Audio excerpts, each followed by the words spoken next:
Hello everyone, just a quick word from your friendly editor/husband. For all of you who listen to So I'm Watching This Show and own an Android device, do me a favor. Go to the Google Play Store and download the Podcast Republic app. It's a fantastic app that allows you to get all of your favorite podcasts directly on your Android devices. I use the app and love it. I can search for the podcasts I want to listen to, select them as favorites, and have them all just a click away. Make sure you set So I'm Watching the Show as a favorite so you don't miss any new episodes. Again, the app is Podcast Republic, available on your Android device. Thanks! I need to get that Campari taste out of my mouth. I like Campari, BLT, and peanut butter and jelly. Yum. Don't expose me. Right before this, we had BLTs, and then I was drinking a Campari and soda, but then I wanted something sweet, so I made myself a peanut butter and jelly sandwich, and then I burped, and it all happened at once, and I was like, that was awful. Well, wait until we're done with this and you have a piece of cheesecake. It'll be a nice topper on the end of it.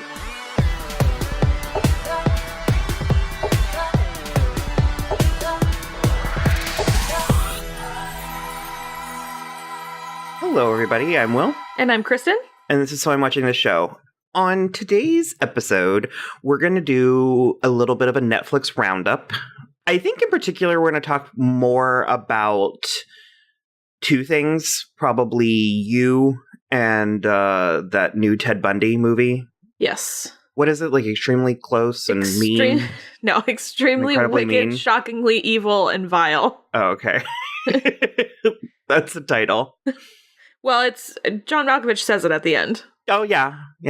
It's not the last line in the movie, but it's real close to being. Yeah. But first, I figured we'd start a little bit later. That's right. I had another thing planned to open with, and it's fine. I was just going to launch into the Vanessa Bayer monologue. Oh. Because I haven't memorized by this point. But I was just going to be like, slapping down some pig shit with these fat fucks, and I'm the fattest of them all. If I died tomorrow, no one would shed a tear. Load my freaking lard carcass into the mud. No coffin, please. Just wet, wet mud. Bae. So we didn't finish it, and which, there's not a lot. It's okay. Use your words. We watched I Think You Should Leave with Tim Robinson. Uh-huh. So it's not I Think You Should Leave with Tim Robinson. It's right. Like featuring Tim Robinson. It's short. It's about 17-minute episodes, and it's only 6 episodes. But we were really only able to make it through 3 of them. We probably could have powered through if it were a different day. But it is many things, some of which are good, and some of which are funny.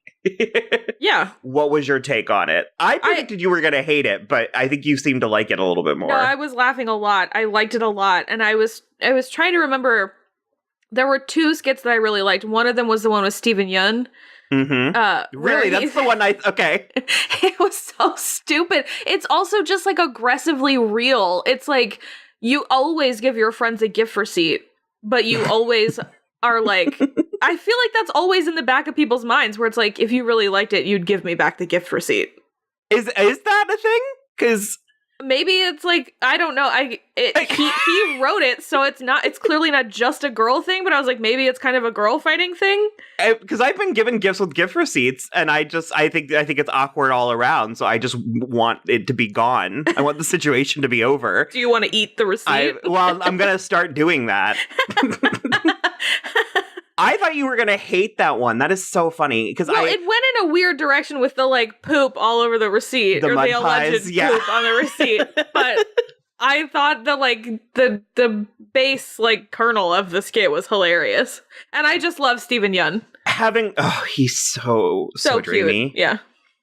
Having watched the 3 episodes, I definitely think it's funny. And it absolutely has an audience. Mm-hmm. It's just how big that audience is, I'm not entirely sure. Well, in a sketch show way, it does feel a little bit more just like a white dude version of Inside Amy Schumer. Okay. Which we've had before. Yeah. Well, but it's a little bit more thoughtful than most of them. the whiteness and the dudeness isn't as intrinsic to it, though. Right. So it's like it's not like the Man Show. You know what I mean? Yeah. To me, it feels like an entire TV series of the second to last SNL skit. Sure. I can see that. There was a theme. There was sort of a recipe that was emerging.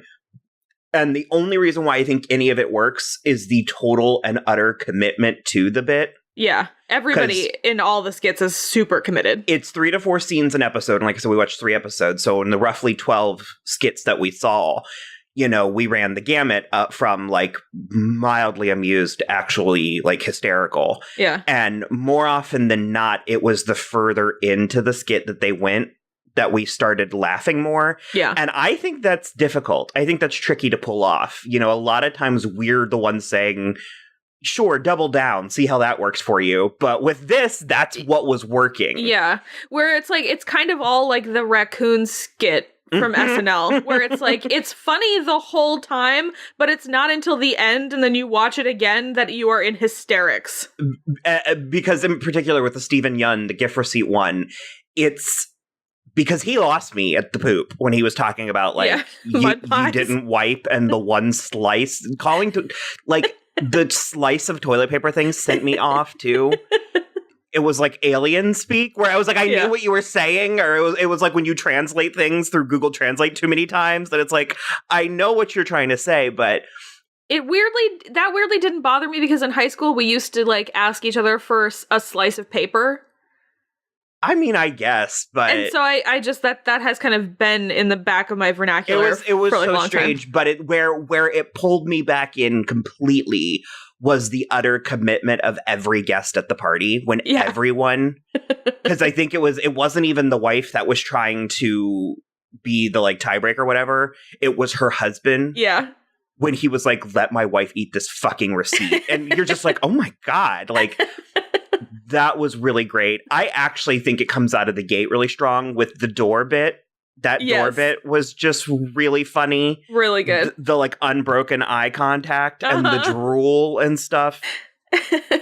Obviously, what I was quoting was the Vanessa Bayer Instagram one, where it's like her and a group of friends are like writing like playfully like offensive comments on their Instagram posts, and Vanessa Bayer just takes it like over the moon, and that's just been my favorite. I think the Friday that like I saw the video, I couldn't stop saying it. It was like a song that was stuck in my head. It's funny that's your favorite, because I really thought the Cecily one would be your favorite, because that one I think was my favorite. Yeah, that's new. But that's new to me. Okay. The Cecily one. It's also them, because at this point we know who a lot of these people are. Yeah. And so like there's a sort of, it's not juxtaposition, but it's like the Vanessa Bayer skit, that would be funny regardless, but seeing Vanessa Bayer do it, she has this like, because there's a similar skit we've talked about where it's Kyle Mooney, I think. Yeah. And is Tim Robinson in it? It's the one where she's the neighbor and they keep having like the strange meet cutes.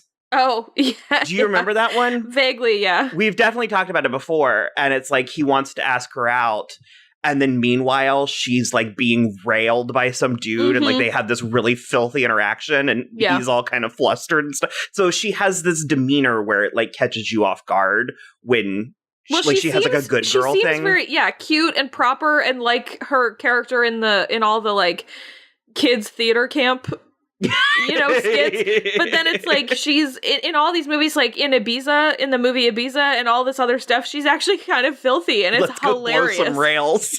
Yeah. Yeah, no, it just and the specific words, because it's actually difficult to write rubbish. Yeah. Like it's actually difficult to write like it's how they talk about like writing la la la into a song is kind of hard to do. And just the string of words that they were coming together. And the one that I like so much is that for some reason everything's wet. Yeah. Just it's wet mud. Yeah, no coffin for me, please. Like dump my lard carcass into the mud. And it's just like, oh, it's so funny. But no, the Cecily Strong it's like a magician, and Tim Robinson is the guy, the volunteer from the audience who comes up, and the magician's like playfully like riffing with him, like Yeah, just like really like funny, stupid shit. Like, you didn't get your suit, blah blah blah. You know, your suit's cheap, yeah, and you're this dummy and stuff. And you can see Cecily, like, she's so good at. It's just very subtle work that she's doing, where her smile is getting brittle. Like, every time they cut back to her, and it was amazing. Did you see where it was going? Oh yeah. Because I didn't quite. I was like, what's happening? I was like, why is this suddenly weird? And then when she was just, he turns the lights off and everything, and she's just like, why didn't you defend yourself? And he's like, excuse me? And she's like, why the fuck didn't you defend yourself? And like, oh God. Well, I just love it. She immediately is like, we'll stay married. And he's like, what the fuck? And she's like, but I don't respect you, and I'll make sure the kids don't either. And so I lost it. Yeah, it was actually, so, okay, I'm surprised. It was really funny, and we do recommend it. Yeah. Especially if you're trying to kill, because what is the whole show? Got to be like an hour and 20 minutes. Something like that, yeah. Like, if you're just trying to kill time, yeah, just throw it on. Throw it on in the background. I mean, you got to be able to pay attention to it. A little bit of attention, yeah. Because the organ one, that was with Fred Willard, that was slaying Will. Yeah. But, yeah, so I would say a pretty unanimous or pretty resounding recommendation for us. Yeah, I think it's funny. I love sketch shows. I love it, I think, mostly because it's like a little window into the specific person. It feels so personal to Tim Robinson. Mm-hmm. And so it like makes me feel like I know him a little now. For a long time, SNL was such a thing. Yeah. And it still is. It still is like an institution. But we have so many more medium, like outlets for creativity and stuff. And so there's kind of like people famously who couldn't really hack it on SNL. Like two of the most famous ones are Sarah Silverman and Robert Downey Jr. Yeah. Both of them were on SNL at one point and kind of flopped and only were on for a season and then went on Robert to have Downey Jr. was in the midst of some troubles. Yeah, but still, it just goes, because Tim Robinson is another one where he was on, at most 2 seasons. I think only 1. And I think he was just a featured player. And so to see him sort of get his own thing and be like, oh, okay, this person is good. They are talented. Maybe just that outlet didn't suit them. Right. Or maybe the timing wasn't right. Yeah, I don't know. I like it. I think it's a lot of fun. And certainly, because if it gets picked up, I guess, is it that kind of show? I mean, I guess it is. But, I don't know. It can't be expensive. Well, yeah. But we thought that about Santa Clarita, too. By season 2 or 3, I honestly could see A-list people being like Anne Hathaway will be on that so quickly. Sure. You know what I mean? Yeah, I mean, tons of people were going on Amy Schumer. Mm-hmm. Oh, yeah. Amy Schumer's a good comparison, actually. Yeah. That was a really good comparison. So a slightly more male, but not, I mean, not intrinsically, Yeah. I mean, I feel like it's not dealing with like some of the female issues that Amy Schumer dealt with, but it's not like because your man show comparison or like non-comparison was good too. It's not the man show. It's not 100% Amy Schumer, but it's like a nice middle ground. Mm-hmm. So, okay. I finally got caught up on You. Yeah. On Netflix. Did you like it? Originally You on Lifetime. And this will be a hot take coming out in May when everybody was talking about it in December. And meanwhile, it aired on Lifetime in the summer, but... Well, I didn't watch it till, I don't know, when was I unemployed? January, February? It was like, January. Yeah. But... I really did. I really enjoyed it.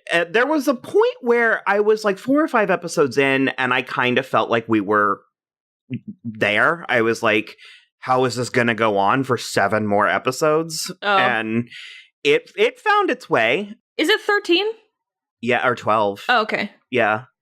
I did really like it. I was intrigued by Sarah Gamble's presence. It was developed by her and Greg Berlanti, who is Riverdale. So, I mean, those are 2 producers. Well, Greg Berlanti does legit everything on the CW, but I don't think he does Riverdale. I thought that was Roberto.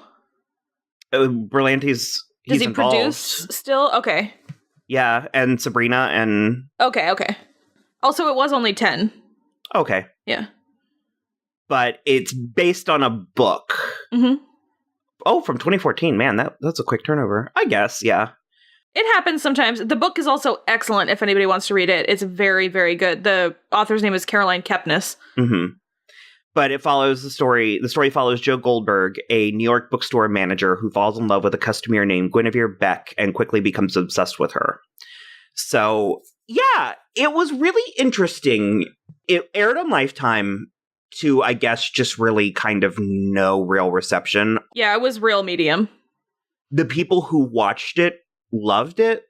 Like, I remember Mike, our Twitter friend, was really talking about how good it was. Yeah, I watched the pilot, and then I feel like it was a Sunday night show, and I was watching something else on Sunday nights, so I lost track of it, like, pretty immediately, and then I did pick it up after it got on Netflix, and finished it almost in one fell swoop. Well, that's what I was about to say, is Netflix saw something in it, and so picked it up and greenlit it for a season 2. And it really suits the binge model. Oh, yeah. I think. I mean, I didn't binge it in one sitting. Actually, I kind of took my time with this. I watched like 2 or 3 episodes at a time over the course of like 3 weeks. So okay. I watched it a little bit at a time when I didn't have other shows on. But I really enjoyed it. I was drawn to it by the producers and the presence of Penn Badgley and Shay Mitchell. Yeah. I really liked Penn Badgley in Gossip Girl, even though Dan really kind of had... Well, Dan sucks, but it was never his fault. Yeah. Well, I also... Oh, God, I think he is so cute. He's very cute. So cute. He is so skinny. Because, I mean, Dan was skinny too, but they were kind of supposed to be like teenagers and like 21. This is a different kind of skinny. Joe is a different kind of skinny. And he's never unhealthy. Like, it's not that per se, but there's a couple shots of him where it's just like, he's just so... And he's not short, but he's not tall. I don't know. It just like, all I can think of is the first time we saw Jason Ralph shirtless on The Magicians. And you were kind of like, this is a body type I didn't realize I was into, you know? And Penn Badgley's only 5'8". Yeah, I don't know. There's something about and I kind of love a weak chin on a guy. And I mean, it's not that weak. It's narrow. It's like... Yeah, narrow. It's not a strapping. Narrow's different, because he does have a very strong jawline. He's got like a strong face, but I agree with narrow, I don't agree with weak, because he doesn't look like Michael Cera. Okay, well, no, not in that regard. I guess that's how it's more conventionally used. But, you know, anyone who listens to this podcast knows that I have things. I have, like, certain things about people that I'm real into. Yeah. Well, he's fine-boned, is I think how I would phrase it. There you go. Yeah. Because I was going to be like, we'll get to it when we start talking about Zac Efron's eyebrows. But, yeah, and... It's one of the few times, for me at least, where I think the narration not only works, but is essential. Well, and I told you the book is only from Joe's perspective. So because she gets narration on the show. She gets some, yeah, but the book is only from his perspective, and it is, if I'm remembering, it's in first person. So it's just like the narration. But it's really good, and it's kind of famous for the fact that you pretty much know he's a creep right out of the gates, but it's positioned in such a way that you're like on his side. You're like rooting for him. Well, he's the one whose position you're in. He's the ostensible hero of the show and the book, and so it's like every time people start sniffing around him, you're like, no, oh my God, he's gonna get caught, and then you're like, it really makes you think about the way your brain works, because you're like, he should get caught. He's a murderer. But you're like, but well, you know, they also ease you into that stuff, because for starters, Benji I guess spoiler you alert. said murderer. Yeah. I was gonna say full spoilers, but Benji was a jerk. He was like a douchebag all around, and Joe locks him in a cage and like effectively tortures him and stuff, but he doesn't hold a knife to his throat. You know what I mean? Yeah. Benji's a liar, and at one point lets slip that he's allergic to peanuts or something. and then Joe gives him something with peanut oil in it. It was like coffee. Yeah, it was something that a had latte. or Chinese food or something like that. And so he like dies, and Joe was like, how could I know that you weren't lying about that? So they really do kind of ease you in. And it's also the kind of thing where it's like, this type of entertainment for me is pure fantasy. So I approach it like that. I approach it like fantasy. And especially when you're dealing with like such extremes, like murder and all this kind of stuff, I kind of go into like a Game of Thrones-esque fantasy realm, or like an old-timey blah, blah, blah. That's sort of where my brain goes. Okay. Because it's like, if you're watching a Western or something, a dude can kill another person in cold blood and not necessarily be a bad guy. You know what I mean? Sure. I get it. And so that's sort of the model that I was approaching this from, because he does keep talking about himself as the good guy and like all these things. And so there's a point where, he was on his third murder by the time I was like, I think Joe might be a bad guy. You know what I mean? Well, and also it's not even just that he's on his third murder. He's on his third heavily premeditated murder. Like, he plans them all. Yeah. First of all, the show was it was beautiful. And like the production values were really nice, and everything about it I think was great. And this is what I started to say was I saw a lot of stuff about it being trashy, and I guess I could go ahead and say it's a guilty pleasure. Like, it probably goes into that kind of like indulgent, I'm going to have... It's not 2 scoops of ice cream, but... I would call it soapy before I called it trashy. Mm-hmm. But, I mean, there's a reason it was on Lifetime, and I suspect season 2 will be a little bit different. I think trashy undercuts it. I think trashy gives it like a negative connotation, which not always. I mean, some people love trashy TV, but... Yeah, but I don't think this falls into that category. I mean, the writing's very good, the acting's very good, and the story is hella interesting. I put it in more of like a Desperate Housewives type of thing, where it's typically, if you say trashy, I'm going to like a Married with Children or like... Beavis and Butthead. Jersey Shore. Yeah. It's like, so that's really neither here nor there, but it was certainly delicious. Yeah, I agree with that. I really liked Peach. I was very conflicted by her character. And we've already had a discussion, you and me, and then also you and me and Will. We were at a party at Anne's, and I said something about really liking Peach. And, I reach a point where I feel like I couldn't possibly shock or disappoint Will any more than I already have.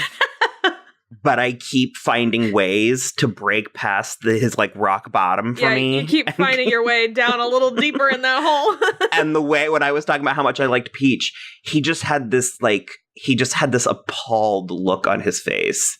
And he was like, oh. And then he just was like, you would. Like, I don't even know how I didn't expect that from you. But... Oh, man. And to be fair, for starters, I think Shay Mitchell is just one of the most beautiful women to have ever walked God's green earth. 100%. And to quote, I forgot his name, Eric Mabius from The L Word. Oh. She's beautiful, and beauty covers a multitude of sins. Yeah. And also, I was looking at it, at that point I was very aware that Joe was our narrator and thus our hero. Uh-huh. And so I was seeing her as someone who had figured him out. I was seeing her as someone who like saw through the bullshit and stuff and like had his number and all that. And it wasn't until around the part where she like faked her own suicide that I was like, oh, this bitch is crazy too. Like, it's just a different kind. And the whole like in love with Beck thing, is that in the books? I don't remember. Unfortunately, I don't remember. I want to reread it. Because it's very well written and it's super interesting. And it does, I will say, it does follow the book as closely as it should. An adaptation, yeah. Yeah, to my memory. But no, I don't remember if that's true in the book, but I want to say it is, but I honestly can't remember. But I liked the addition of it in the show. Well, we're also dealing with an unreliable narrator. So I was going to ask you, do you think she was, or do you think it was just Joe, or a little of both? Well, I think it's true because I feel like we see them interact when Joe isn't there. And it's pretty apparent. But codependency is different than What's different? being in love, codependency. Yeah, but I feel like there was a little bit of, at the very least, some lusty feelings. Okay. Yeah. I don't know. I mean, I accept it. I'm always down for lesbians, but it just sort of, I don't know. There was something about it that I was unsure of. Well, it made a lot because she had all those topless pictures of Beck on her computer. See, I thought that was blackmail. I thought it was to have. Yeah, I'm not sure. And maybe that's intended. Maybe that's the intention, is to not really know. But I enjoyed it. I thought she was a really interesting and dynamic character. And frankly, and this is the thing that I've had the hardest time trying to explain to Will when he doesn't understand why I like these types of characters, is I was like, ultimately, at its like most basic form, I find it funny. Yeah. It's funny to me. And that scene in particular, after she was attacked, where she like walks into the kitchen where Beck and Joe are talking, and she's like, Beck, could you ask your boyfriend to leave, please? I just went through an ordeal and I can't handle masculine energy in my space. And he's like, I'm right here. You can say it to my face. And still looking at Beck, she's like, I'm really not up for confrontation right now. And it's just like, it's just so funny. The audacity, so I was very sad. I was very worried for her through the first 5 episodes, and then I was very sad to lose her. But she did go out fighting, which is always nice. Yeah, I liked her whole storyline. And the show, had places to go after that, and I found it very interesting. I really liked the inclusion of Paco, which you said you didn't remember from the book. I don't think he's in the book. I think he's a fabrication of the show.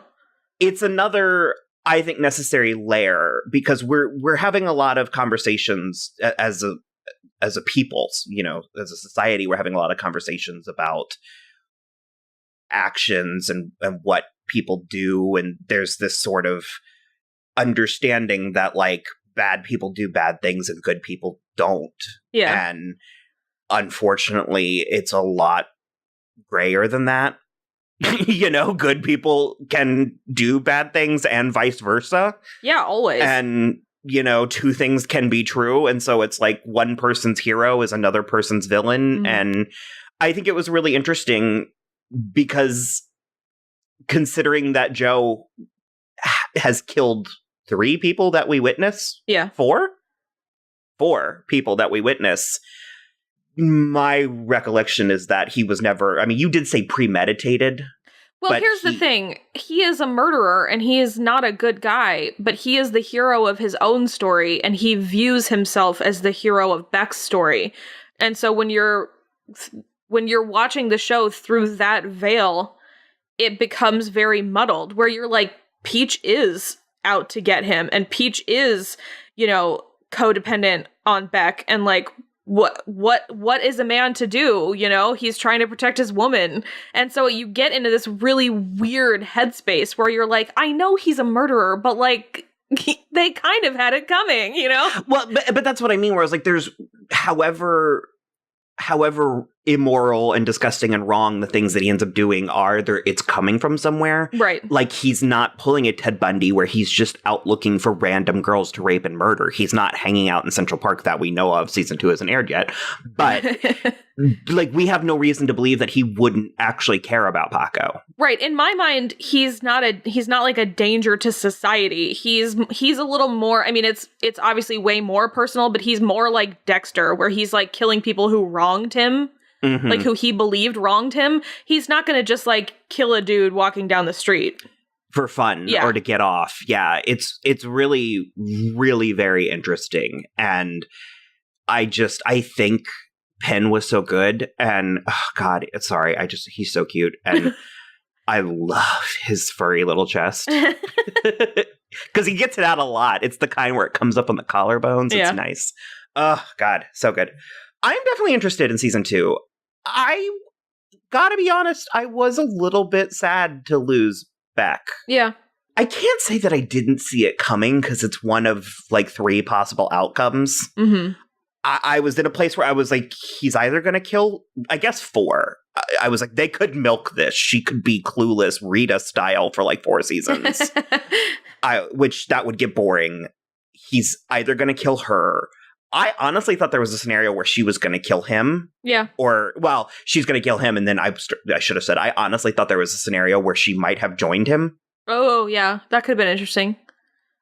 The ending we got is the ending that we got, so there's no point in really going hypothetically.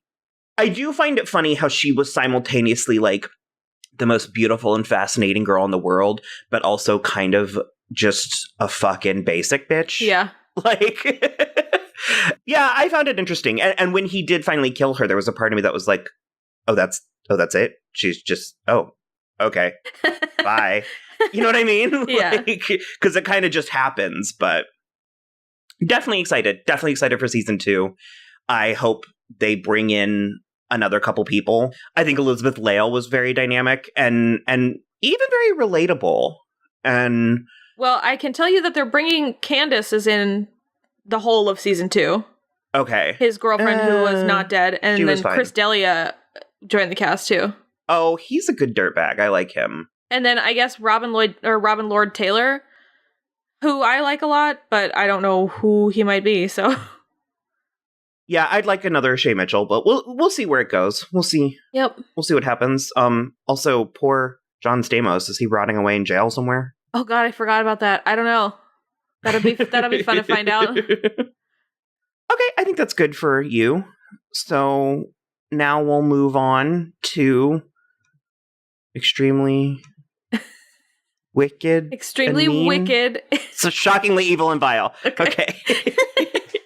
I couldn't get it out fast enough because I was laughing. You were very excited for this one. I was like medium excited. Oh, I thought you were like, I don't know, anything even remotely true crime. I'm like, Kristen is so hard right now. So I do really like true crime. But Ted Bundy's not your one. You were a Manson girl. I'm a Charles Manson.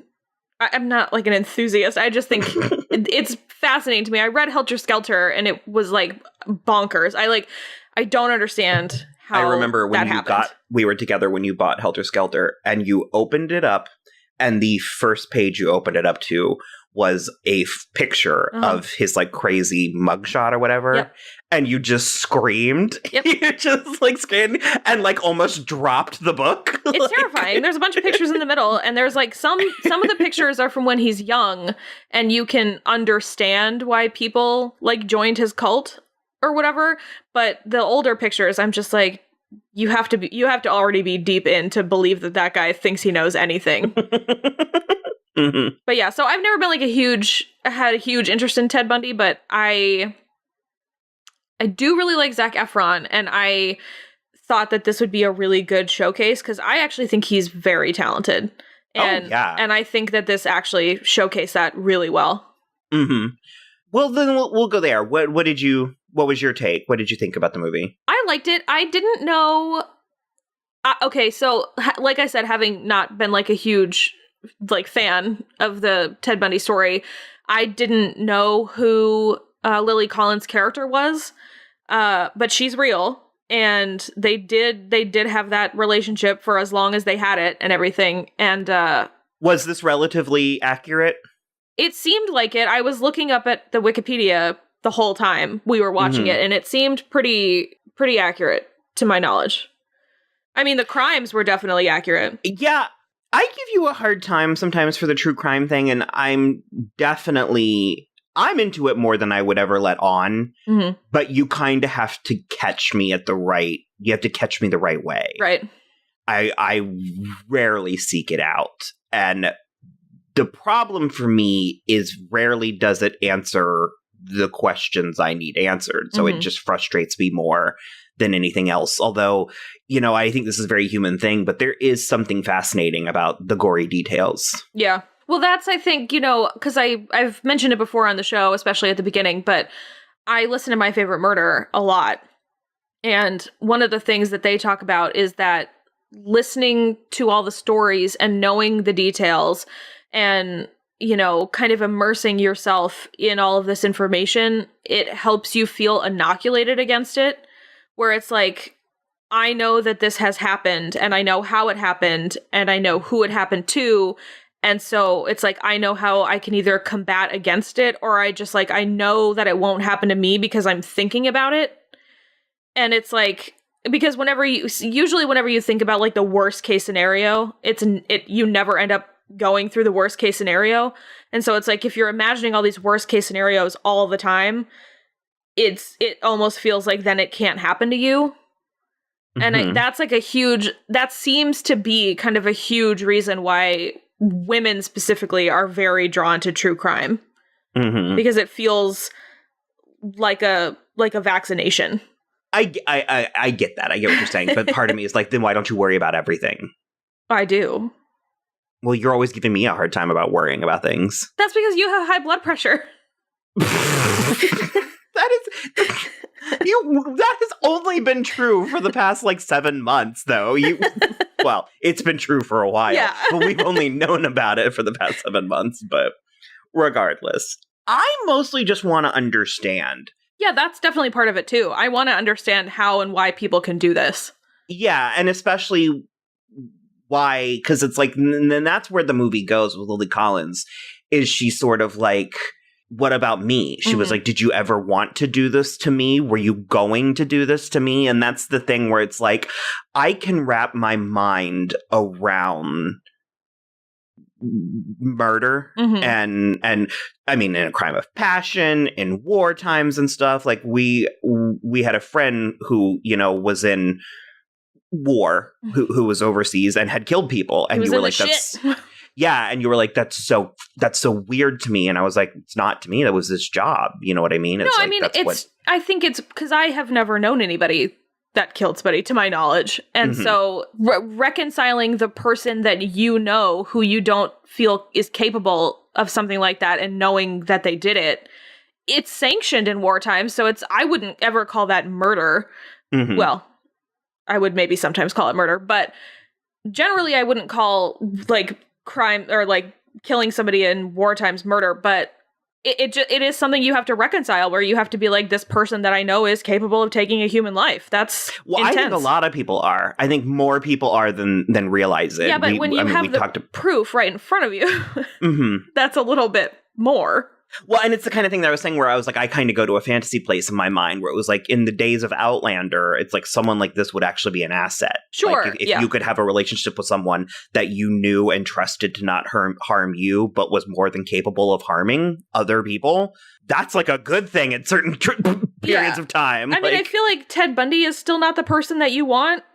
No, and that's because he's like a psychopath. Yeah, that's one of the things that I wanted to touch on, because the Ted Bundy tape started to come on when this is over, and you made a joke about wanting to watch it, and I was like, I'm as close as I'm ever gonna be, and you were like, seriously? And I was like, yeah, I wanna know, because it like, I think the movie was pretty good. I glanced online, and it's gotten very medium. Really? Yeah, well, it has a 59, which I mean is a point away from being fresh, but fair, yeah.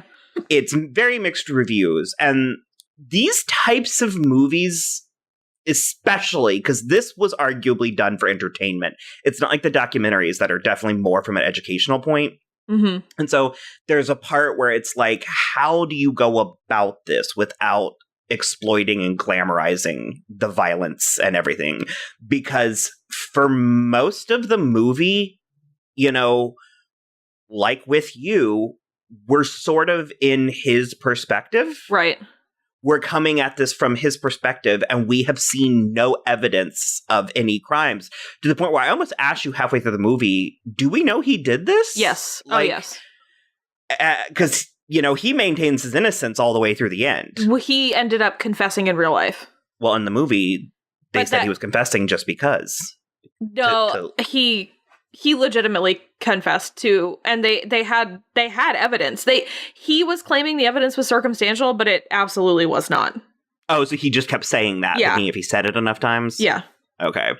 And especially when they were showing the clips of real Ted Bundy during the credits, it is hilarious. It is like watching a toddler. Yeah. Watching a toddler standing next to a broken glass of milk on the floor saying, I didn't do it. And it's like, it was hilarious. He was doing that thing where like when you lie and you put too much detail in your lie, It was like that. It was like watching Walter White. Yeah, and he had crazy eyes the whole time. Oh, yeah. But I knew two things about. I knew Ted Bundy was a serial killer, that he'd killed a bunch of people. I knew that he was put to death, and I knew that he was regarded as handsome, which there's a lot made about how handsome he was, and it's it's weird. He's like medium handsome for the 70s. Yeah. Which happens to be something I'm super into. Yeah. So it was like in a very specific way I was into it. But I am surprised that he's famous for being that good looking. Because I was like, he's as good looking as Jeffrey Dahmer was, but you don't hear you don't hear a bunch of stuff about how hot Jeffrey Dahmer was, or even like you said, young Charles Manson. I don't know. And though I think Zach was very good, that is something that was a little comical to me, is he was too good looking and just definitely too fit. That was like a skinny dude. Yeah, that's what I said when he did get his butt out a couple times in this movie, and I was like, get it, Zac Efron, but he was like taking his shirt off the first time he was in jail, and I was like, I don't think Ted Bundy was that ripped. And we both have talked about how we think Zac Efron needs to lay off the working out a little bit. I mean, at this point, I wouldn't know it any other way, but yeah. My favorite was definitely like 2007, 2008. Zac Efron at the beach with Vanessa Hudgens. Yeah. But I do like a little less beefy, or a little less well ripped, yeah. But I think he was very good, and he got a lot of the mannerisms, the facial expressions and stuff, and I think he was better when he had the shaggier hair and the beard, although how they didn't give him a unibrow, I'll never know, because Zac Efron absolutely has a unibrow. He certainly could, yeah. No, he does. He just takes care of it. I mean, unless he lasered it, but it's just like, because Ted Bundy absolutely has a unibrow. But yeah, it was a little odd to me watching it, really sort of being on his side. I was getting frustrated with him and stuff, even though I knew factually so much of the stuff to be true. And it struck me as comical in a few places because it was so brazen. Yeah. I mean, he's like being accused in these different places, and he like escapes jail twice, and then goes on a murder spree at a sorority, and it's like that's exactly what they think you're gonna do, though, right. And then you do it, and then you act like everybody's crazy for accusing you of it when you're a mile away. You know what I mean? It was really bizarre, the whole thing. You know, I do think it was a good movie. It had a lot of people that just randomly showed up in it. Yeah. We had Angela Serafin. We had Haley Joel Osment. We had, what is her name? Kaya Scodelario, yeah. Yeah. John Malkovich.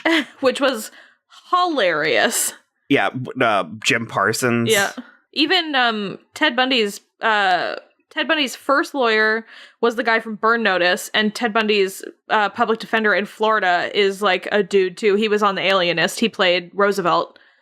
Oh, yeah. Yeah. Yeah, it was a little difficult for me because it's like, I feel weird saying that I wanted to see the crimes, but I felt like I needed, and they definitely do enough. The whole, we haven't even touched on Lily Collins. I think she's pretty good, although I find her distractingly beautiful. Yes. She's just too pretty. It's like it's hard for me to take seriously. And I've seen her in a handful of things, but I've really only seen her in Mirror Mirror, which is something that she pulls off. I will say she was very good in the Marty Noxon movie To the Bone, where she was anorexic. It was very good, and she fucking committed to that too. She's so thin, like obviously too thin in that movie, but her performance is great. And because she's so thin, she's not very beautiful, so it might help. You know, I think she was fine in this. I feel like the movie thinks it was about their relationship, but in reality, it was about Ted Bundy. You know what I mean? Yeah. And so I feel weird saying that I needed more of her because it's there. I don't think there was enough material to have more of her, but it was odd. And by the end when she confronts him in jail. Yeah. And that I was just assuming that was artistic license. How would we ever know that unless she said that? I will say I don't think it happened because he evidently confessed to what he did with that woman. Her name was Donna Manson. He confessed what he did with her head. Not to Liz, but he said he incinerated it in Liz's fireplace.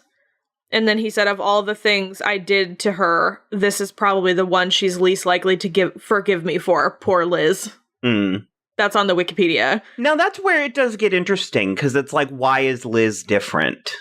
Yeah, who knows? This is where it does get interesting to me. And he basically was just killing and raping, or raping and killing women for fun? Yeah, also both. He often kept their bodies in places to go back and rape their corpses. Okay. Until they were too, decomposed or animals had gotten to them too much. Yeah, and this is where I get frustrated, because I just want to know why, and that's something that we're not, on this earthly plane, that's an answer we're not going to get. No, I mean, he has a broken brain. Yeah, I guess. It was a good Netflix movie, and I hate that we say that because it sounds like it's a dig, and we're usually kind of praising. Yeah, I mean, I think this would have been okay as a theater release, but it's just a matter of what you want to do, and I think Netflix is the place for this type of thing now. Yeah. There was a couple of good soundtrack cues. Well, the first song that started playing was Crimson and Clover, which is one of the best songs that's ever been created. And Do You Believe in Magic? Yep. There was a lot of good ones, because it was 69 to 89. I guess that was a good time for music, but... Yeah, it was a great time for music. According to the Rolling Stone. Great time for music, medium time for movies, in my opinion. Also, for women not trying to be killed by serial killers. Yes, the 70s were a terrible time for serial killers, particularly in the Pacific Northwest. Yeah. And Northern California. My favorite was the usage after he quote unquote confessed to her. It was the usage of Queen of the Night from the Magic Flute.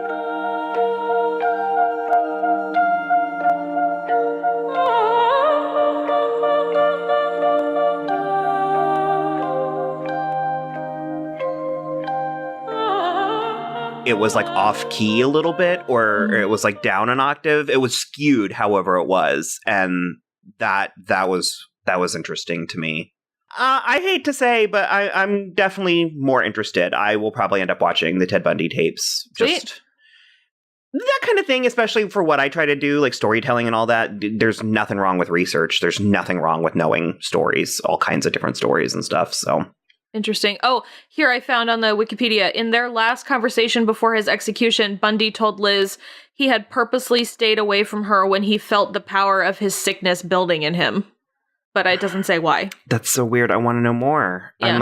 I'm angry at you. Well, I'll tell you right now. For unleashing this. Look, there's a book by a woman who knew him, who worked with him. Her name is Anne Rule. And I bought it the other day. It's called The Stranger Beside Me. And I am reading it, so if there's any insight, I will let you know. Mm-hmm. And I know you can't answer this, but I'm is this a kind of thing that can be helped if you have this sickness? Is there professional help? You know what I mean? Is there medication or something? I don't know. I don't know what part of the brain gets broken that badly. Yeah. That you want to kill people. And I don't know if that is something that can be fixed, and to have an element of control over it, because he was when I could feel it happening, that that is weird. That is kind of fascinating. But yeah, I'm not sure. I think it's just so interesting. I mean, maybe there's medication that you can take, but also it's that person should be locked away anyway. So do you just report to jail the first time you have these urges? No, of course not. You would obviously have to get caught first. You can't put somebody in prison for thoughts about it, or we'd be living in Minority Report. No, I know, but I'm realistically, how are these just garbage people that get thrown in the trash can? It's like, is there preemptive steps you can take for something like this? Like, I don't know. I think the problem is that the people who would do something like Ted Bundy would have never been like, I'm having urges to kill somebody, please help me. Mm-hmm. And so that's the problem, is these people's brains are so broken that they don't really know what they're doing is wrong. Mm-hmm. And so they wouldn't be like, I'm about to do something wrong, well, please I mean, stop we me. explore this through fiction with Dexter and even season 2 of The Punisher and stuff. Yeah. But I don't know. It is interesting in spite of my protests. Yeah, I mean, I think it's super interesting. It's horrible, the stories that get told, and it's terrible. And I mean, I can't even imagine even at the beginning of The Stranger Beside Me, it's like a foreword, and it's like the 4th foreword that she's written over the years. And she was talking about some of the like near victims, like people who like women who went on dates with him, or women who like saw him and got away, or like there was one woman who saw him taking one of the other women and she was just too scared to do anything about it.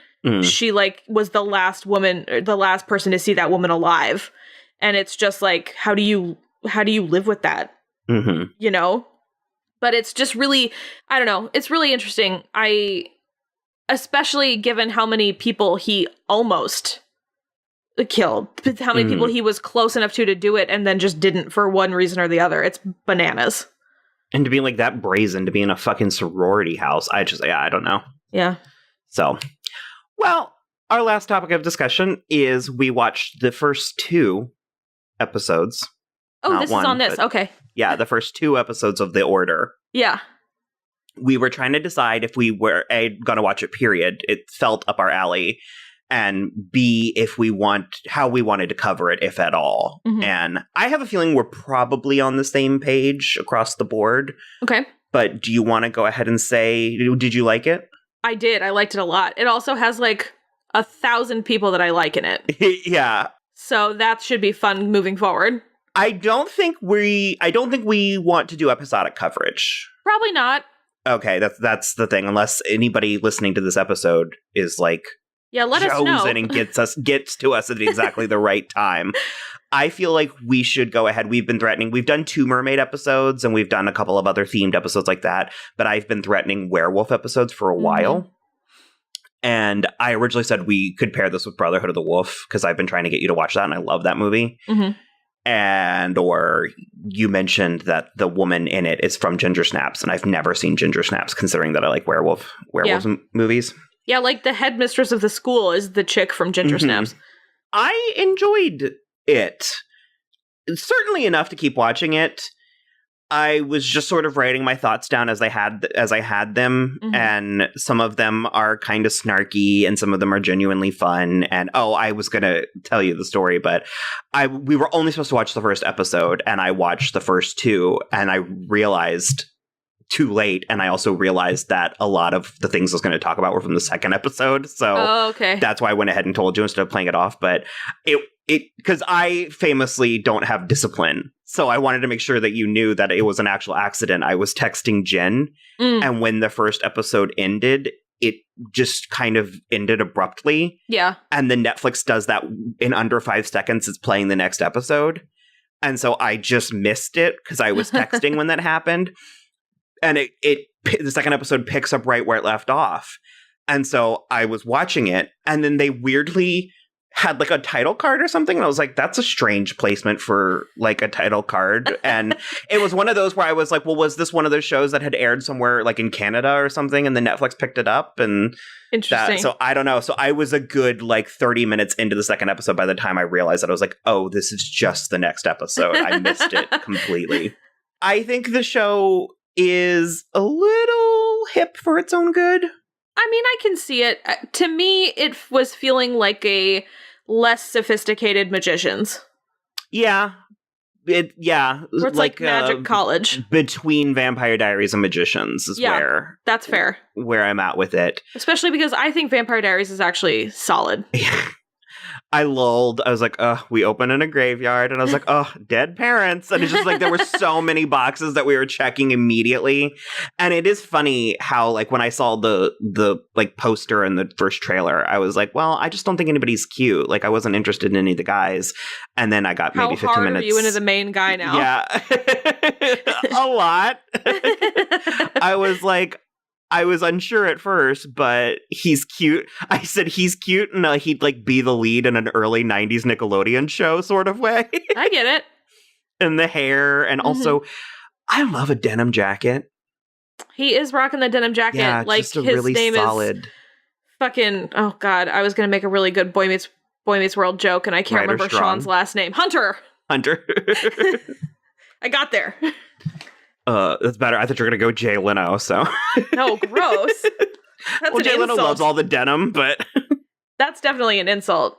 Sean Hunter is adorable. I was also very excited for the TVMA when he said fucking A, and I was like, fuck yeah. Yeah. We got Todd. Fucking Todd. Adam DeMarco. We got... and I don't know his real name, but he plays one of my favorite characters of all time on Riverdale, Fangs Fogarty. That's right. That's right. We got Sam Trammell, who is aging very well. Very well indeed. I was like, he looks exactly like he did 10 years ago, and it's because I'm aging with him, so I don't notice, but... Fangs Fogarty's name is Drew Ray Tanner. Oh. And his name on this show is Todd. Yeah, so Fangs Fogarty. Also, is this Break Bills? The, like, set? It might be. I think it is. If this was filmed in Vancouver, it very well might be. It is filmed in Vancouver. I looked.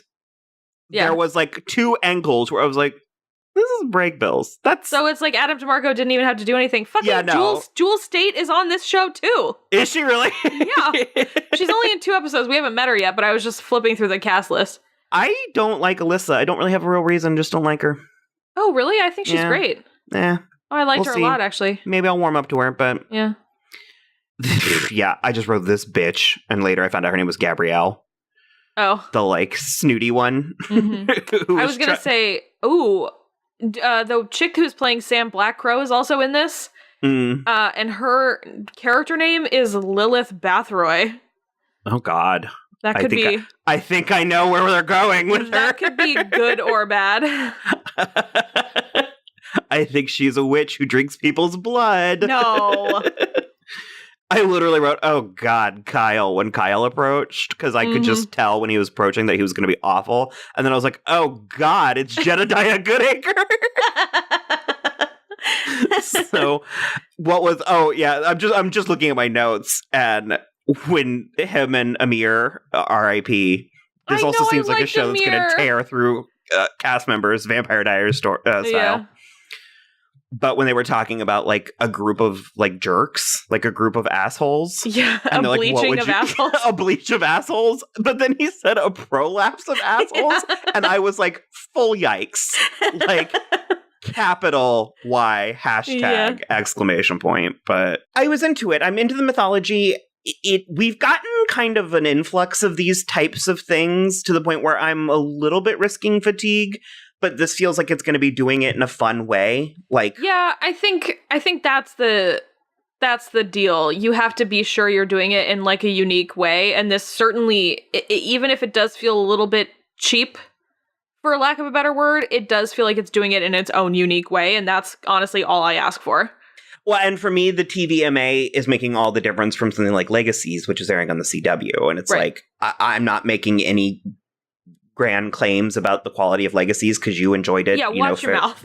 Fairly well, but because it's real good. No, I know, and so that's why I'm not. But for me, I like a TVMA in my trashy vampire shows. I definitely agree with that. I mean, I think that they are Legacies is TV-14. It's not nothing, but it's a network TV show. Mm-hmm. So I'm waiting. I feel like the jury's still out on nudity. I feel like we could use some good nudity. At least throw some butts around. Yeah, we haven't had a good naked show in a while. Throw some butts around, maybe get Ginger Snaps to take her top off. Yeah, because Game of Thrones, well, we're done. We're like hard done with the sex. And Westworld gave us a lot of good sex position. Yeah, but season 2 was so weird. And Tidelands like threatened us with it, but then left us with blue balls. So yeah, I don't know. High and dry and no Mrs. Thor boobs. That is true, actually. I was also, I mean, I don't think this is shocking to you because I bet you were there too, but I was right there with the golem from like the moment when he was like, ugh, mud. I was like, yeah, it's a golem, you idiot. And I actually thought Gabrielle had done it. I thought she had manifested it herself. Well, for starters, I thought she was the werewolf. And then I thought that she had done it, but you know, we'll see. And it's funny because that dude, what was his name? Clay. That's right, Clay. Yeah. It's clever. I figured you'd be like, how much do you love Clay? And I was like, not really. I wasn't into him. And then I realized it was solely the baseball hat. Yeah, no, he's super handsome. Once the baseball hat was off, I was like, I do declare. Like, yeah. So, yeah, I think we're going to watch it and we'll talk about it and go from there. But absolutely. I think that brings us to the end of this Netflix roundup. Do you have anything else that you wanted to touch upon? No, not right now. I think we're probably going to squeeze another Netflix roundup in the next month or so. Mm-hmm. Just because there's a handful of movies that are out or coming out. But yeah, for now, I think this is pretty good. A little bit on the darker edge of the Netflix roundup. Yeah. Well, when we do the second roundup, we'll fill you in on the Ted Bundy tapes and yeah, sure. bring that we'll bring do that a quick pitch in the morning in the beginning, and then move on. I was like, I don't know if I feel like watching the Ted Bundy tapes in the morning. I was like, how early am I getting up? First thing, immediately. All right. Well, as always, you can follow us on Twitter at So I'm Watching, Instagram at So I'm Watching This Show. We are also on Facebook and Tumblr, So I'm Watching This Show. Will is absolutely going to put Crimson and Clover on our Spotify playlist, So I'm Watching This Show, the music. That and Queen of the Night. And then the Whitney Houston version. I got the stuff that you want. No. And then other than that, you can just please rate, review, and subscribe wherever you listen to podcasts. And that's it for us. Bye.